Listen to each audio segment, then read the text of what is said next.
Bye Sindhu. Bye Sindhu, జాగ్రత్త.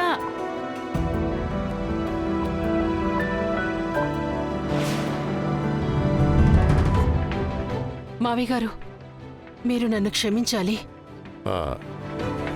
నేను నిన్ను క్షమించడం ఏంటి హైమావతి? మీరు క్షమించాలి మావయ్య గారు.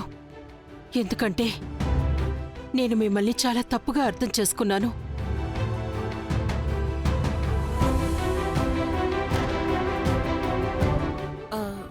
ఏమంటుందక్క? సింధుజాక్షికి గోపితో పెళ్లి నిశ్చయించినప్పుడు మీ నిర్ణయం నాకస్సలు నచ్చలేదు మావయ్య గారు.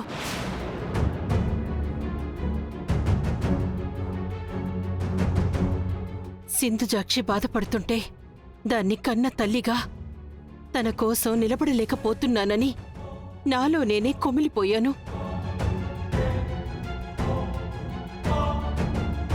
ఇటు మీకెదురు చెప్పలేక, అటు సింధుజాక్షికి సమాధానం చెప్పలేక నాలుగు గోడల మధ్యలో నేను నరకం అనుభవించాను మావయ్య గారు.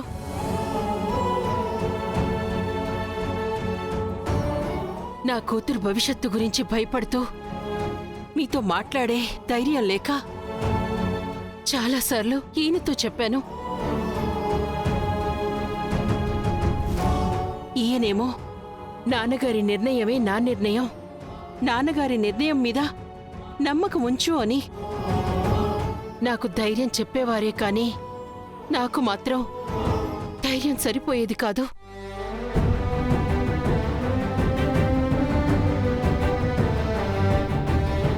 ఆ రోజు సింధుజాక్షి ఏడుస్తూ అత్తారింటికి బయలుదేరుతుంటే మీ నిర్ణయం తప్పు అనుకున్నాను.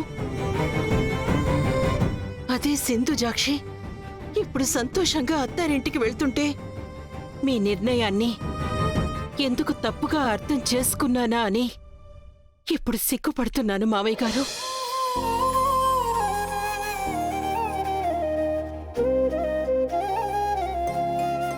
అందుకే మీరు నన్ను క్షమించాలి.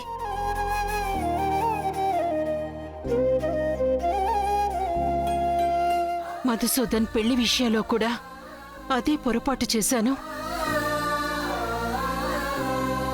మధుసూదన్ పెళ్లి అలా అర్ధాంతరంగా జరిపించటం, లక్ష్మితో జరిపించటం కూడా నాకు నచ్చలేదు.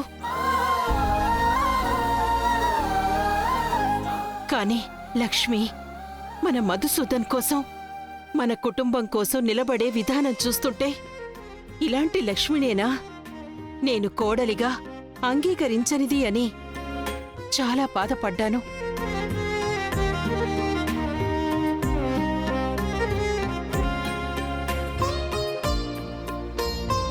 మొత్తానికైతే నేను మిమ్మల్ని తప్పుగా అర్థం చేసుకున్నా.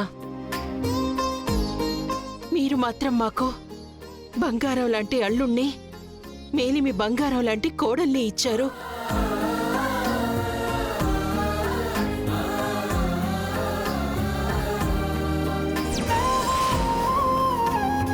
మీ నిర్ణయం ఎప్పుడో తప్పు కాదు అని తెలుసుకున్నాను మావయ్య గారు.